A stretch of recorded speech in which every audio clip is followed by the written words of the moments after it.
others can come in as they need to. So welcome, everyone, and Happy New Year. And let's just relax together for a moment. And take a nice deep breath.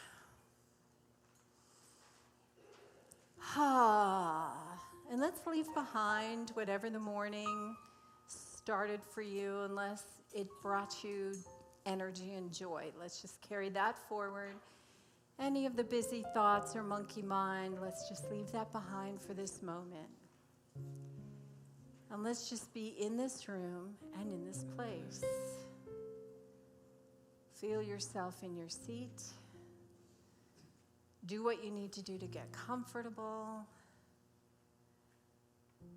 And just feel your center. Breathe out. Breathe in. That fresh new day. The unwritten page. Full of possibility, potential, tools, guidance, and an abundance of love. And from this place, we say, thank you, God. Amen. This is from a book by Alan Cohen called Joy is My Compass. He says, people often ask me if I've converted. No, I tell them, I have expanded. I live in a win-win world, a holographic universe in which all the parts contain the whole and reflect it from every viewing point. I am definitely Jewish, and I definitely love Jesus. I don't see any contradiction. Am I a Jew for Jesus? Yes. Am I a boy for a Buddha? Naturally.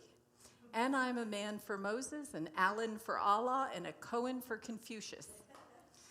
If there's a party happening, I am for whoever is throwing it. I can empathize with the fellow who quit being an atheist because there weren't enough holidays. I celebrate all the holidays. To me, the religions are like different types of light. Incandescent, fluorescent, mercury vapor, they all shine when you turn them on. The kind of conversion we need now on the planet is not one of form or labels. What we need to convert is our way of thinking. We need to think bigger, broader, more in terms of living together in harmony. More wars have been fought and more people have been killed in the name of religion than for any other reason. I do not and cannot believe that God would take sides. God is on all sides and none.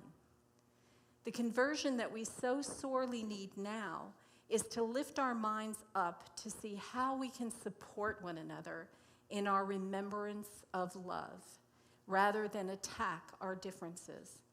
It is not so important whether we call ourselves Jew, Christian, or Muslim, but that we call ourselves friend.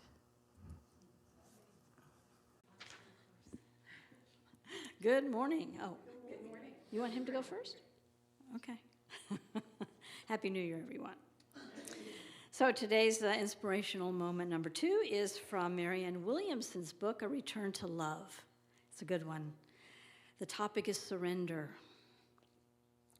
To relax, to feel the love in your heart, and keep to that as your focus in every situation. That's the meaning of spiritual surrender. It changes us. We become deeper, more attractive people. In Zen Buddhism, there's a concept called Zen mind, or beginner's mind. They say that the mind should be like an empty rice bowl. If it's already full, then the universe can't fill it. If it's empty, it has room to receive. This means that when we think we have things already figured out, we're not teachable. Genuine insight can't be drawn on a mind that is not open to receive it. Surrender is a process of emptying the mind. In the Christic tradition, not sure how you pronounce that. This is the meaning of becoming as a little child. Little children don't think they know what things mean. In fact, they know they don't know. They ask someone older and wiser to explain things to them.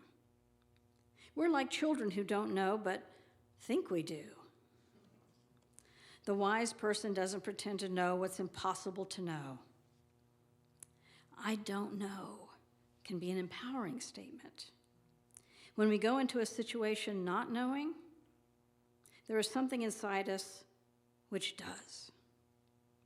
With our conscious mind, we step back in order that a higher power within us can step forward and lead the way. And together, our affirmation, we repeat 3 times. I step back in order that a higher power within me can step forward and lead the way. I step back in order that a higher power within me can step forward and lead the way. I step back in order that a higher power within me can step forward and lead the way. Yes. Happy New Year. What's new? That's a great question, isn't it? Like, what's new? And hopefully we're saying it like that, right? It's like, what's new? Okay, 2026 just started. What's new? What's new? Can we be curious? Can we be excited about it? And we have a whole year to explore and more. So, the new year, as he was saying, and I love what you read, Clarence, that it's about this fresh start that we always feel. We always feel like we get an opportunity for a fresh start, and so we make our resolutions and all of that. I was looking that up. Do you know that started like 4,000 years ago? New Year's resolutions? I had no idea. Yeah, I was really surprised. Back then, they attached it to the favor of the gods. You know, oh, I promise I'll do this, and then I'll stay in favor, and then you were scared because if you didn't do it, you fell out of favor with God, and then you know what to blame the rest of the year on, right? So, but my thought about resolutions this year, because I do love a fresh start. I love a fresh start, and I have my little things, and I still do. But someone asked me what my resolutions were for this year, and I said, you know, it's not so much the things, which I do have a couple things in mind, but I want to come from a different place. I want those choices that I make, the things that I want to do differently, to come from a different place, that they're centered. They're not, I'm going to do this because I'm beating myself up about it. It's because I feel centered, and I want to make a choice that makes me more excited about my life. So I want to just make sure it's rooted in that centeredness. And to that point, I've been thinking a great deal about focus and the many angles of that word, focus, because we focus in on something we want to change, right? And to me, there's the focus of, as Metaphysics 101, what we give our attention to, we create more of, right? We know that to be true. And to that end, when we listen to all the many voices, the social media, the friends and family, the news, all those other things that crowd and vie for our attention, it pulls our focus from the centeredness. So once again, to bring it back and make sure we're listening to this voice, this higher self within, that we're connecting to the all that is good, the all that creates the life. Again, where is it coming from? What is the source? Do I believe this because someone told me it was true or told me to believe it? I mean, people will take a truth or what they're calling a truth and tell you what to think and how to feel about it even. So we have to understand how invasive the outer voices can be, so that we can remember the importance of the meditation or the prayer or the time apart or the time just doing those things to bless you. We've talked about that before. I was thinking of another angle of focus recently, probably because I had to go to the eye doctor. Is there anyone here who has never been to the eye doctor before? I think most of us have had that experience. And there's this thing that they do where they have you come in, and they have maybe a range that they start in, right? And then they kind of blur outside the lines a little on purpose, and they wait for you to tell them when it's clear for you. And they may even go the other way a little bit and blur it too far the other way and then bring it back. What's clear for you? Is this better for you, or is this better for you? And I really think so much of our spiritual path is about that. It's not about the judgment. Focus, to me, what I wrote down as my first thought was we are coming into focus. That this spiritual path is not about obtaining something that we don't have. It's about clarifying. It's about becoming so clear within and within our perception that we can understand and express and feel the presence of that living, loving God. My favorite centered prayer starts with that. It's feeling together the presence of the living, loving God, asking to lift beyond the illusions of earth into areas of absolute truth and beauty, that we ask that the things that we most need to receive, we hear, we feel, we see, and we ask to be channels of love and of blessing. And we stand believing. And to me, believing is about be living. We say we believe in a God of love. Well, then we need to be living, when I say need to, if we choose to really get centered and enjoy this life, then be living as though you believe in a God of love. And so to me, when I think of the blurriness, right, that this is a grand experiment. And when you go in, the doctor, let's just pretend that's your guidance, right, doesn't say, okay, this is right. Can you see it or can't you? You're right or you're wrong. That isn't how that works, right? There's a centeredness, there's a finding your balance, where you are now. And as we know, you have to go back later and adjust. You know, your vision may change. Your perception of the world may change. So let's continue to calibrate. That's that prayer and meditation, right? But here's the part I got excited about in this thought, was the blurry zones are part of the process. It's not something to beat yourself up about. So when you go off track and you're like beating yourself up about something, I made a small mistake. I mean, it really was not a big deal. And I've caught myself hounding myself about it. It was like, how could I do that? I know better than that, and da-da-da-da-da, and all this rhetoric. And I went, wait a minute. If Jenny had done that, I would have been like, okay, so what? What do? We fix it, we move on, right? So when we catch ourselves in those blurry zones, which we will do that. That's part of this process, right? We bring ourselves back into focus and we say, I believe in a God of love. God doesn't judge me that I did XYZ thing. I'm going to understand that was part of the process, and I'm going to give myself the love of saying, the best thing I can do here is recalibrate, fix the problem, and move on. And move on. Go to the next thing. Go to the next thing. And I think most of us, we blur on that side of things, where we're beating ourselves up about something. It's the self-judgment, and sometimes judgment of others. For sure, that's in there sometimes too. But to catch ourselves and to say, I used to be the queen of being able to turn anything into a stick to hit myself with. And I'm so happy to say I don't usually do that anymore. But if I catch myself, if I do it, I usually will catch myself. That is not the voice of God. See, I really believe that God sees you as you are, everything, the part of the process that you're already in, right?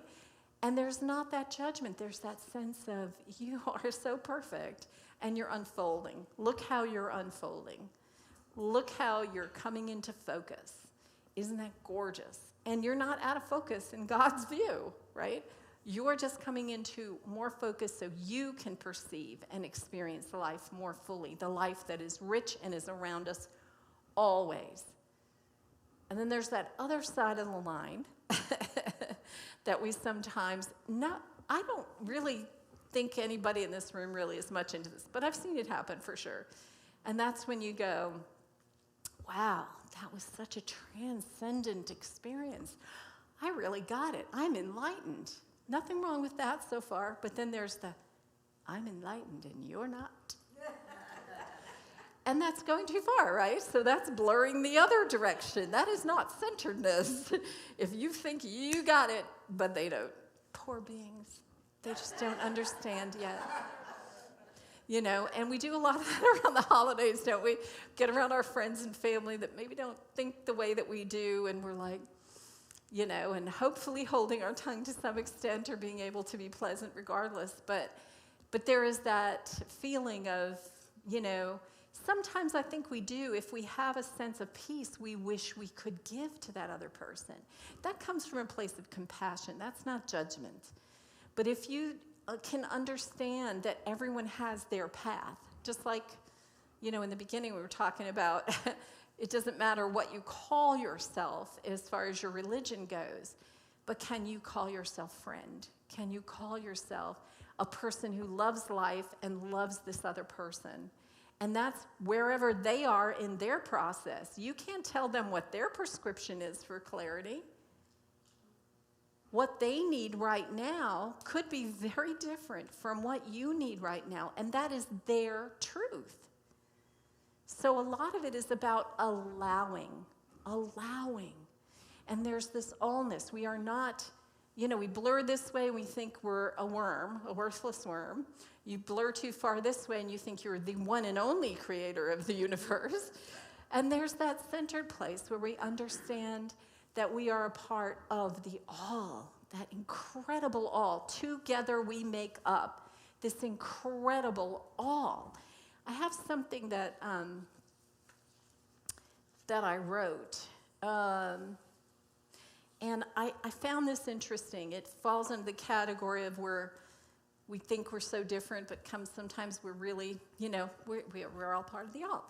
So I was in a retreat, and they had the audacity to ask the question for you to ask yourself and journal on, why am I here? That's a big question, isn't it? And so I wrote this very heartfelt, I got centered and wrote this very heartfelt thing from the place that I was in. And I think it's wonderful when I read it, it resonates. And then when I picked it back up again, I went, wow. And this could be any of us saying this. And I felt so connected to everyone else because I thought any of us could say this. So let me read that for you and I just invite you to take it to heart. Why am I here? I am here to add an aspect to the all that only I can do. Unfolding, curating an expression of God that will bless. Love, enfolding others with their own preciousness. I have a gift to see individuals' preciousness and help them to feel it. Now, all of us could say that. That's like that purest part of us inside. That's that centeredness we come to when we drop in, right? The beauty is how we would then choose to express it is the gorgeous individual way that we have in the world with our talents and our creativity and our way of being and but it's how we love ourselves through the world, how we love our way through the world, how we heal our way through the world.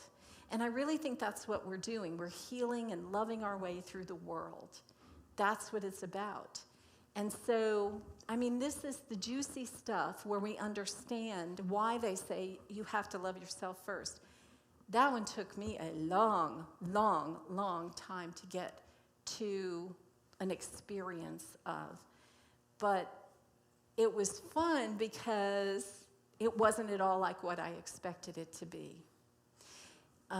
In many, many ways. And I'll hearken back to a story I've told you before, but it was here in one of our silent retreats where it was a meditation retreat where you were completely silent. They didn't even play music. Kim did a tiny bit of prompt, and then just we were quiet for an hour. And then without saying anything, we had time to write. Then we did it for another hour. Well, if you had told me that a year ago, I probably would have said, I don't know if I want to do that. I don't know, you know. Decided to give it a chance, decided to experiment and go with it. And what happened was so profound because I said, okay, if I'm going to do something like this that I've never done before, I'm not going to throw in a template of something that I've done a million times. I'm going to truly experiment and just do nothing. I'm not going to pray first. I'm not going to try in my own head like I would pray and set up and open up and ask for guidance. I didn't do any of that, which I don't mind. I mean, I like to pray that way. But this was different. So I wanted to just drop in and just be and see what happened. And for me, it was a profound experience. There were just a few minutes of the monkey mind that had to clear the stray thoughts, and just, I didn't grab onto them, I just let them go through, and they did their thing, and they were gone. And then there was this profound sense of, wow, I'm here for a while. Nobody's going to call this in 5 minutes. I'm just going to be here. And I realized that I released so much. There were no expectations in that moment of me. I knew no phone call. There was nothing I had to do but just be. And all of a sudden, I sunk into this place of such profound peace that I got excited, I got joyful, I got happy, and I realized that I was exploring an inner part of myself I'd never really done quite that way before. And it felt safe. That was a word I have craved and prayed for throughout my life. I felt safe. I felt safety. I felt comfort. And I just let it in. I let it flow through my body. And I went, wow, how incredible to find out that you are a safe place. But of course we should be. Of course you should be. How can you not be the haven for yourself? I came out of that and I journaled, I love my mind. I love my mind. And I kept saying that. And then the next thought that I had was, if I had never gone to that place, it would have been as though I lived my whole life on my own doorstep and never entered my house. So it was a place with all the years. I started in metaphysics at 8, thanks to my mother. In all those years, I had never visited that particular part of myself before. There will be more silent meditations here. I want to invite you to try that experience. It's pretty profound. But even saying that aside, to know that place exists within each of us is remarkable. And to not be afraid of it, which leads me to say, why do we not use our vision of clarity more? Often we put these blinders on, but why would we do that? It's because we're afraid of what we're going to see. We're afraid of what we're going to find. But if we know that this is a safe place, what could you not reveal in there? And comfort that inner self, knowing when you're in that place, you know you have everything you need. So that would be a good place to go heal and to go unfold and go comfort and go feel that centeredness. It's incredible. So this was some of the affirmations I wrote coming out of that too.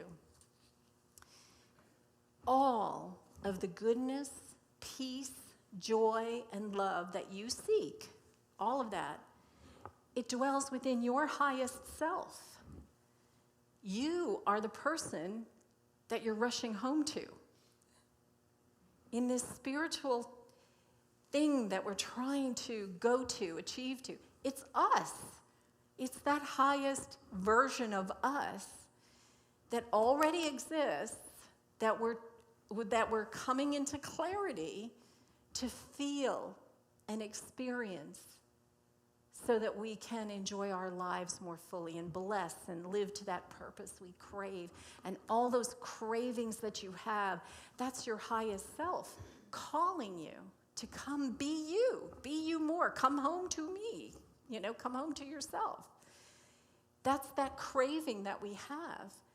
And so we prepare the way, we remove the obstacles, we remove the blinders to perception. And here's a quote from Course in Miracles. It says, "Deep within you is everything that is perfect, ready to radiate through you and out into the world." And I love that.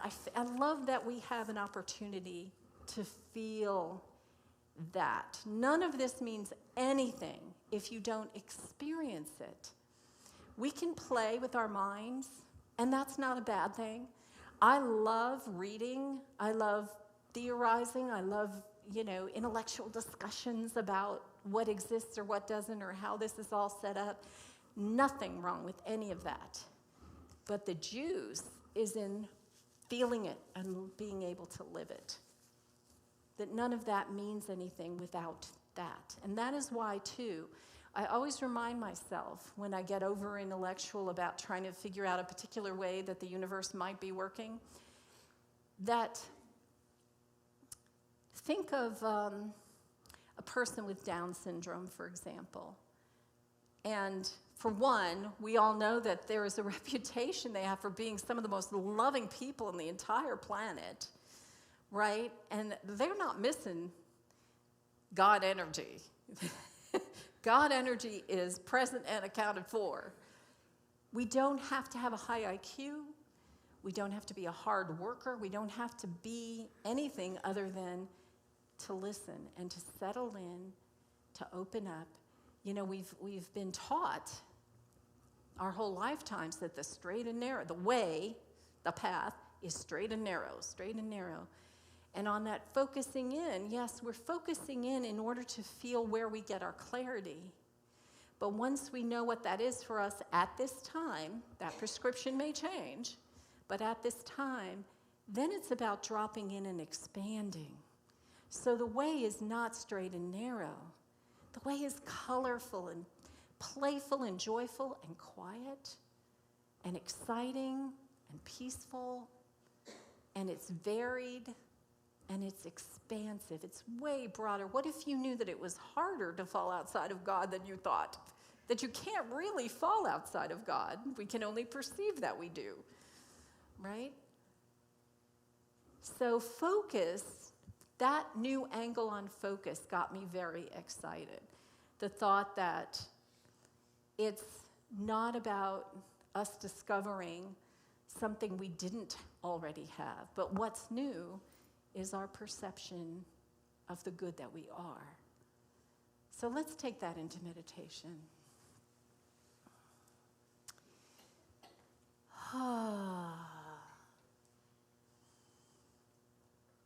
Great, great loving Spirit, within and without, we choose to align with that highest part of our being that is intricately connected to the all. All things are available to us, all good, in abundance. The abundance of love and ideas and motivation.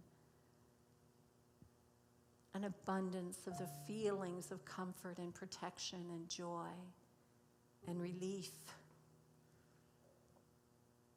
and healing, just healing. And healing is this soothing experience of just knowing that all is whole, that nothing is missing. Our presence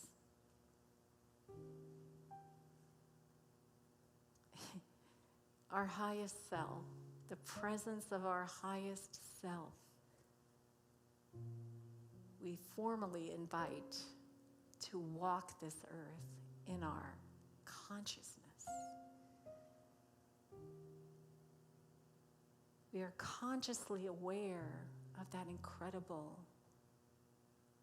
overflowing unlimitedness that is the divine. There is no place we can be that God is not. There is no emotion we can have where God does not dwell and offer healing and comfort.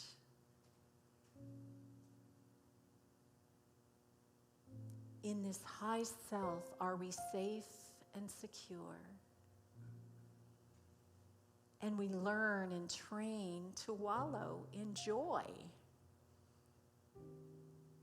and in peace, in serenity. We surrender all thoughts that would limit us, known and unknown. We willingly choose to see light and to point our feet toward light. We choose it, we feel it, we embody it, and we share it. Feel it move throughout your body. This physical body being blessed by the light of truth. God sees all that you are in your present form, loves every bit of it. And as you allow,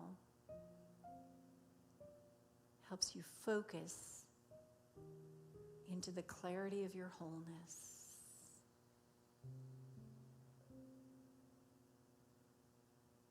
This great place of peace, we think of our emotions and how they are like the ocean moving.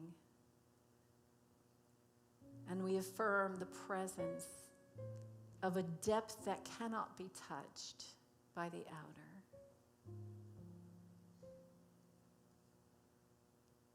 And we feel the surface come to peace.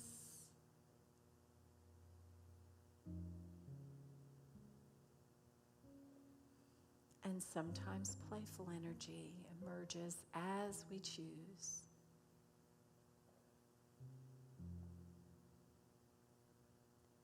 And we think of our minds, what we're giving our attention to in the day, what are we allowing to feed these thoughts and feelings? And we make a choice. Which voice do I wish to hear and embody? And we choose and choose again throughout our days. And let's imagine our relationships. Just breathe. Breathe wholeness without saying what form the relationship needs to take, how the other should be, how you should be, but just allowing that energy of love, fellowship, oneness, allness. From that place, we perceive and have this instinctive inner knowing how to be and what to say. We exercise the muscle of allowing the higher self to take the wheel. We affirm. We know for each other beauty, grand experiences, quiet knowing, joyful adventures, achievements that bring joy and satisfaction, gratitude for all that we have, for these incredible lives that we live. The fact that we're curious enough and explore enough to find more and more beautiful new things to discover and integrate. We become masters in loving, living, and healing. And we cannot help but share this with everyone we touch, because that is what we are.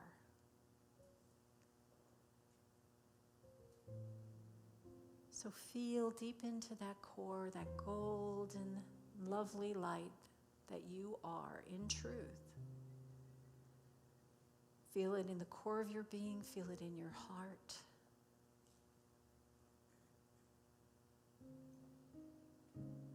And choose. And choose again. And when you blur, come to clarity. And choose again. It becomes easier and easier to dwell from this place as you feel it is your true home.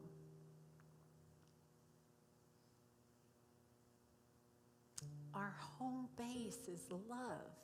How incredible is that? This loving God.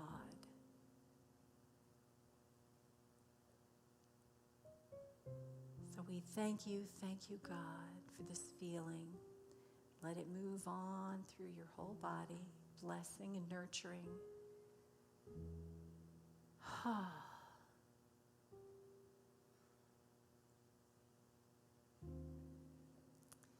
And from this place of peace, remember that joyful excitement of what's new. What's new? And what's old that becomes new again as I have eyes to see.